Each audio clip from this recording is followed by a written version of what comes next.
Bonjour et bienvenue sur un nouvel épisode du podcast Décontracté Lumière Noire, où on ouvre la porte à la discussion en abordant différents thèmes majeurs de la vie.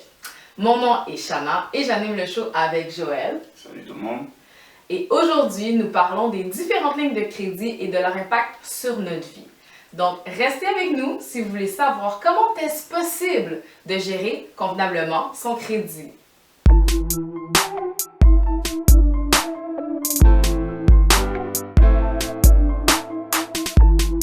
Maintenant, c'est le temps de tester nos connaissances en parlant des vraies affaires. Donc, on va commencer avec la section quiz. Es-tu allumé? Donc, c'est l'endroit où est-ce qu'on va plugger les faits, on va plugger les facts, qu'on va apprendre davantage sur les lignes de crédit, sur comment les gérer convenablement, parce que c'est possible. Les cartes de crédit, les lignes de crédit sont des outils qui sont là pour nous, puis c'est possible de bien les gérer. C'est sûr que c'est possible de s'endetter aussi puis de s'enterrer, mais on va démystifier ça aujourd'hui. Alors, Joël, es-tu allumé? Toujours allumé. Toujours allumé, parfait. Donc, tu me donnes l'honneur? Vas-y, je te laisse commencer. Tu me laisses commencer? Ouais, Donc, je vais commencer avec première question du quiz. Je vais te poser une question, Joël. Peut-être que tu sais, peut-être que tu sais pas, mais moi, j'ai appris ça tout récemment et ça a changé ma vie. Donc, je me suis dit, pourquoi pas le partager avec les gens qui écoutent le podcast Décontracté Lumière Noire, où on ouvre la discussion en abordant différents thèmes majeurs de la vie, puis où on parle des vraies affaires. Donc, moi j'ai appris, moi je partage. Vas-y. Alors, c'est comme, disons, c'est comme deux questions en un, là. Mais genre, chaque question vaut 0.5. Hey. Oh! C'est des vrais ou faux, quand même. Ok. T'as une chance sur deux de l'avoir. Alors, Ok. prends-le. Ok. Alors, Il y a juste deux choix, c'est bon ça. oui, donc c'est comme un peu un choix de réponse, mais vrai ou faux. Alors, on commence. Vrai ou faux? Vrai. C'est ta réponse finale? Non. C'est ta réponse Vas-y. finale ou pas? Non, je t'écoute. Est-ce qu'on... C'est ta réponse finale? Non, c'est pas ma réponse finale. C'est ma réponse partielle. Ok, donc, vrai ou faux? Si tu ne paies pas ton solde total de carte de crédit, tu paieras des intérêts que sur la balance restante non payée. Faux. T'es sûr? Ouais. Ta réponse finale? Ouais. T'es sûr? Ouais, l'autre c'était la question par la réponse par défaut, mais là, je la change. Fait que Je donc, modifie les paramètres. tu me fais les paramètres et Ouais. ta réponse finale est, tu me dis? Je change ma réponse pour faux. Faux? Ouais. C'est une bonne réponse. Donc, si vous voulez éviter de payer des intérêts, il faut rembourser au complet. Donc, je vous donne un exemple. C'est l'hiver, il fait froid. À Montréal, il fait froid au Canada. Vous dites, bon, je vais me payer un voyage. Je vais aller dans le sud, au chaud, au soleil, sur la plage. Cuba. Je vais aller à Cuba. Votre voyage vous coûte, disons, 1000 $. Vous mettez le 1000 $ sur votre carte de crédit. Ensuite, la facture arrive par la poste une vingtaine de jours plus tard à la maison, ou bien vous recevez une notification, peu importe. Puis, votre solde de votre facture est de 1000 $. Quand la facture sort, vous n'avez pas le montant total, donc vous décidez de payer que 900 $. Les taux d'intérêt appliqués ne seront pas seulement sur le 100 $ restant, ils vont être sur le 1000 $ au complet. Ok. Donc, si vous ne payez pas au complet, donc là, si la facture totale était 1000 $, Ouais. même si vous payez 999 $, les intérêts vont être appliqués sur le montant total. Ouais. Donc, c'est vraiment important de la payer au complet si vous voulez ne pas payer d'intérêts. Vous avez vu comment les banques sont pas de votre bord? Non, pas du tout, pas du tout. Alors, ils ne mettent pas le taux d'intérêt que sur le montant manquant, qu'il soit 1 $, 5 $, 10 $ ou 900 $. Ils le mettent sur la totalité, donc dans le cas de notre exemple, c'était 1000 $. Donc, bonne réponse, Joël. Fait que tu as un beau point 5 points. Deuxième choix de réponse. Ouais. Regarde ça sur ma feuille. Non, je regarde toi. Je survole. Vous l'avez vu, hein? Vous l'avez vu. Les preuves sont là. Alors, vrai ou faux? Afin d'économiser, il est plus avantageux de payer seulement le montant minimum chaque mois. Faux. Est-ce que c'est ta réponse finale? Final. Sûr? Ouais. Et la réponse était, ding ding ding, faux. Donc c'est faux. Vous n'allez pas économiser. Si le montant minimum, ça dit 30 $, vous payez juste 30 $, dites-vous pas, haha, j'ai séparé mon montant en des versements égaux sans intérêt de 30 $. No. Encore une fois, si on revient au voyage à Cuba. Donc, si le montant total était 1000 $, vous payez le montant minimum qui est de 30 $, parce que c'est environ tout le temps 3%, vous payez 30 $, ben, ils vont vous charger les intérêts sur le 970 $. Dites-moi où est l'économie là-dedans. Il n'y a pas d'économie. Puis le mois suivant, si vous dites, on est rendu à, 970 $ plus intérêt, le montant minimum reste encore autour de 30 $, vous payez 30 $, bien vous avez votre 970 plus intérêt avec des intérêts dessus. Donc, il n'y a pas d'économie. Pour vous donner un exemple, si jamais, encore une fois, avec le voyage à Cuba, 1000 $, puis vous payez tout le temps que le montant minimum de environ 3%, donc 30 $, ça va vous prendre 4 ans et 2 mois. Mon Dieu. Et vous allez avoir payé 471 $ et 82 en intérêt. Donc le voyage à Cuba, ça fait 4 ans, t'es même plus bronzé, t'es encore au froid. T'as encore les photos par exemple. T'as encore les photos que tu regardes tout le temps, t'es comme dans Throwback Thursday là, t'es comme, je me rappelle que j'étais sur la plage 4 ans plus tard. Vous avez peut-être le temps de faire autre chose avec votre vie, de faire d'autres voyages. Vous êtes encore en train de payer votre voyage à Cuba, puis à la fin, au lieu de payer 1000 $, vous allez avoir payé 1471 et 82. Parce que vous êtes dit, je vais économiser, je vais payer juste 30 $. J'ai juste 30 $. Non! Donc, les cartes de crédit, c'est un outil que je trouve qui est quand même très pratique. Parce que ça vous a permis de réserver en ligne votre voyage. Ça vous permet des fois peut-être de pas de traîner de l'argent tout le temps sur vous. Ça vous permet d'accumuler des points. Mais, n'oubliez pas, eux, ils veulent vous aider, mais pas vraiment. Donc, dès que vous gérez mal votre carte de crédit ou votre ligne de crédit, dès que vous ne savez pas comment l'utiliser convenablement, ils vont prendre votre argent avec plaisir. C'est ça. Dans le fond, les banques là, sont là pour vous aider à dépenser. Exactement. C'est comme ça qu'on peut résumer les banques, non? Ouais. Exactement. Ils vous aident à dépenser, puis ils vous expliquent comment ça fonctionne. Ouais. Puis si vous ne suivez pas comment ça fonctionne, vous ne payez pas en totalité, ils sont comme je te l'avais dit, puis ils vont prendre avec plaisir plus d'argent dans vos poches, que vous en avez ou que vous n'en avez pas. Ils vous l'avaient dit, vous avez pas écouté. Ouais, c'était super intéressant. C'était des petites choses qu'on prend pas vraiment le temps de lire sur les clauses. Et que, non, je pense que c'est un bon enseignement qu'on a donné aux gens à la maison. Donc, n'oubliez pas ça et puis essayez toujours de prendre le temps de lire les petites clauses qui sont en bas des contrats. Parce que les banques sont très bons pour mettre en petit caractère toutes les choses importantes. Surtout pour les cartes de crédit, en plus, j'ai l'impression que c'est plus que des petits caractères. C'est au téléphone, ils te font un peu, ils te lisent le tout. Puis bon, t'écoutes pas à la fin. Est-ce que vous acceptez? Oui, j'accepte. Ils vous envoient la carte de crédit. Puis ils vous envoient peut-être 2 semaines plus tard un livre. Ouais. Que tu vas tout de suite mettre de côté. S'il vous plaît, genre, dites-nous, est-ce que vous avez lu le livre? Qui a lu le livre? Pas d'image, un petit livret comme ça, inintéressant. Je pense pas qu'il y a beaucoup de gens qui lisent ces petits livrets. Moi, une fois, j'étais bien motivée, je me suis dit, je vais lire le livre. J'ai lu la page couverture et l'introduction, puis je me suis arrêtée là. Parfait, donc on est rendu à un pointage de Joël à 1.25. Ouais. Et moi, j'ai 0 point, mais bon, j'ai eu juste une question, donc ça va changer. Tu auras la chance de te reprendre, Shana. Je vais me reprendre, je suis pas inquiète. Bon, Shana. Depuis tout à l'heure, on parle de carte de crédit, de prêts étudiants. Tu sais que tout ça, c'est des choses qui ont une incidence sur ta cote de crédit. Ouais. Ouais. Est-ce que tu considères que tu sais c'est quoi, qu'est-ce qui influence les codes de crédit? Ce qui influence les codes de crédit, selon moi, c'est donc tout ce que tu prends comme financement.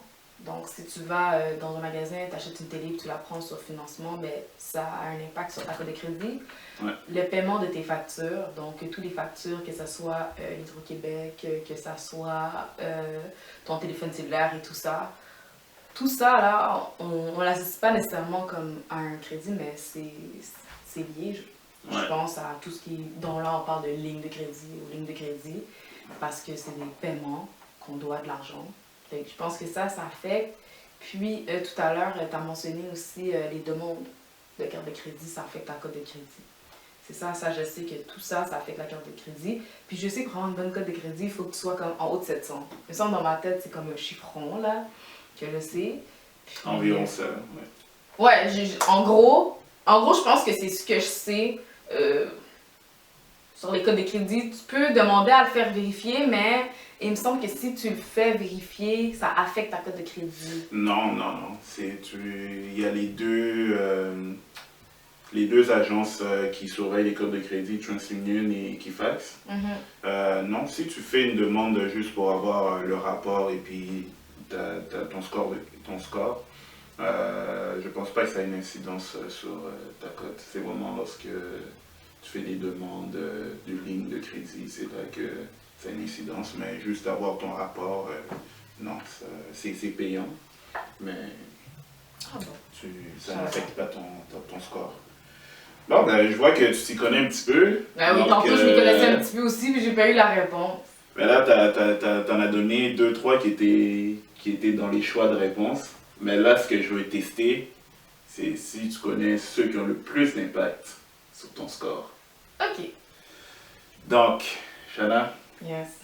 parmi les 5 choix suivants, quels sont les 3 facteurs ayant le plus d'influence sur le pointage de crédit? Donc, je vais t'en nommer 5. A. Les nouvelles demandes de crédit. B.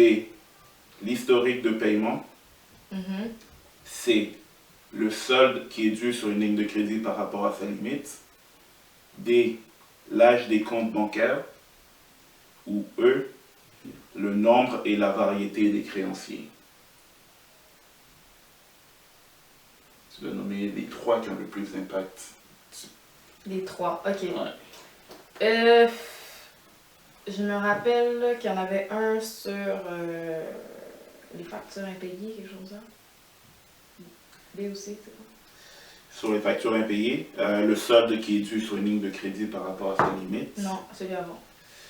L'historique de paiement. Ouais, ça. L'historique de paiement. Ça, dans le fond, l'historique de paiement, c'est parce que tu as payé tes choses, c'est ça? Ben, c'est en fait si tu fais tes paiements à temps. Ouais, ça. Ouais, ça c'est un des 3. Ok. Ben, t'as dit ça, donc c'est tes 3 choix. Non! Hey!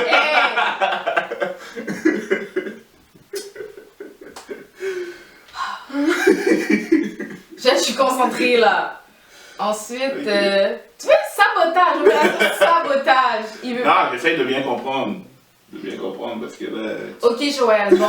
Ensuite. Ok, fait que ça, ensuite. Est-ce que tu as besoin que je te les répète? S'il vous plaît. Donc, on avait les nouvelles demandes de crédit, l'historique de paiement, le solde dû sur une ligne de crédit par rapport à sa limite. Ça, oui. L'âge des comptes bancaires et le nombre et la variété des créanciers. Ben, les créanciers, ça veut dire qu'il y a des gens qui sont après toi parce que tu payes pas tes affaires. Oui, c'est ça, mais le nombre de personnes à qui tu dois de l'argent, c'est ça. Est-ce qu'un créancier, on va dire, si t'as pas payé genre ton téléphone depuis 3 mois, c'est un créancier? Ouais, lui, c'est un créancier parce que.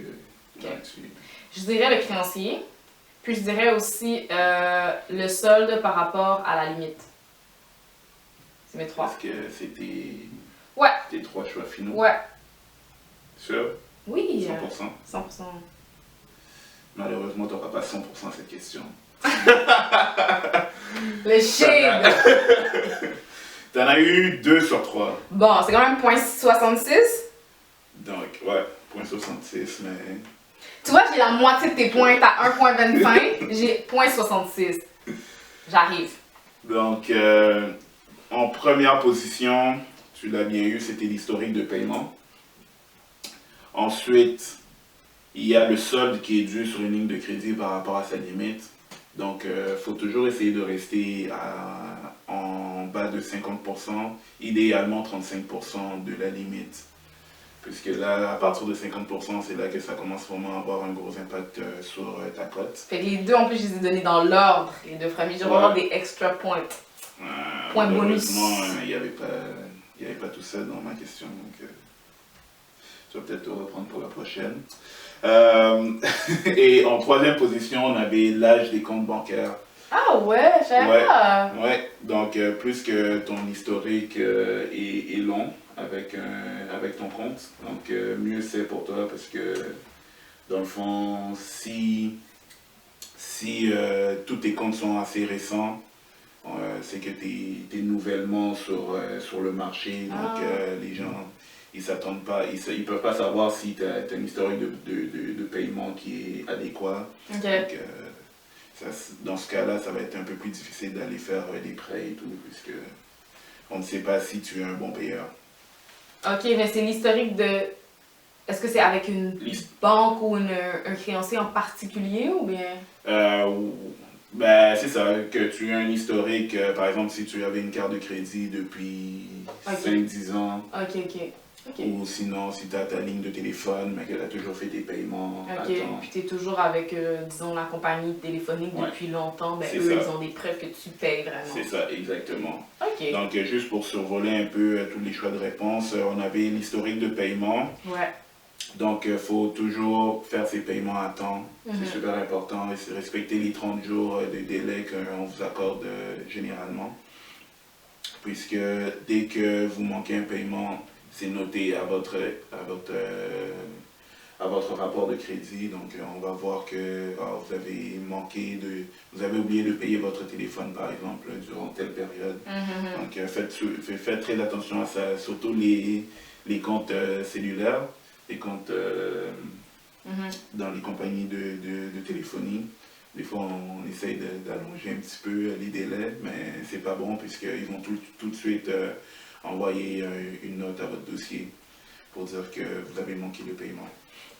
Ensuite, pour ce qui est de la solde par rapport à la limite de crédit, c'est ça, comme je vous ai dit, il faut toujours essayer de rester en bas de 50% puisque à partir de ce pourcentage-là, ça a une très grosse influence sur votre code de crédit. Et comme je vous ai dit, l'idéal c'est toujours de se maintenir en bas de 35%. Comme ça, on invite aussi les intérêts qui commencent à s'accumuler quand même assez rapidement. Et puis ensuite, on avait l'âge des comptes bancaires. Et c'est ça, comme je t'ai dit, ils prennent en compte ton historique de paiement. Donc c'est super important quand même de garder ces comptes bancaires assez longtemps et puis de ne pas en ouvrir des nouveaux. Pour le nombre et la plusieurs demandes de crédit. Essayez de faire votre demande dans un court délai. Comme ça, ils vont regrouper toutes vos demandes comme si ça en était seulement une. Ah, ok. Donc, c'est ça. Essayez pas. Allez pas, par exemple, regarder une voiture, faire une demande de financement. Là, vous n'avez pas été approuvé. Vous retournez encore un mois plus tard pour une autre voiture. Donc, essayez d'éviter ça. Si vous avez un achat à faire, faites-le dans un court délai. Comme ça. Puis aussi, des fois, je sais pas, tu vas peut-être me corriger si c'est faux. Bon, vous voulez vous acheter une maison, puis vous venez juste vous acheter une voiture il y a un mois, ben... C'est ça. Et puis, essayez aussi de calculer votre taux d'endettement. Donc, le ratio d'endettement, c'est comme ça qu'on le nomme. Donc, essayez de voir qu'est-ce que vous devez, et puis par rapport à ce que vous gagnez, les paiements que vous avez à faire, est-ce que si vous faites cet achat-là, vous allez être en mesure de faire les paiements. Donc, essayez de faire ce petit exercice-là avant de vous présenter dans les institutions financières, puisque les demandes, c'est ça, ça va avoir une incidence sur votre score de crédit. Donc, c'est ce qui conclut ma question. Moi, j'ai point 76. Ben moi, point 76 points, c'est super, mais je suis sûre qu'il y a un point 3 de bonus qui devrait m'être accordé, parce que j'ai dit les deux premières réponses dans l'ordre. Mais bon, regardez, c'est pas grave. Donc, tu avais point 6. J'ai point 6, puis toi, t'as 1.25. Ok. 0.6 plus 1 plus 0.6, ça donne 1.2. C'est toujours moins que 1.25. C'est correct. Non, non, je veux pas de point de pitié, là. C'est correct. Good. Merci d'avoir écouté notre vidéo. N'oubliez pas de vous abonner, d'aimer et de commenter. Partagez cette vidéo avec quelqu'un qui aimerait le sujet qui a été abordé. Nous sommes aussi présents sur les réseaux sociaux et vous pouvez écouter la version allongée sur les plateformes audio. Et n'oubliez pas de briller par votre savoir, surtout lorsque les gens s'y attendent le moins. Salut. Bye.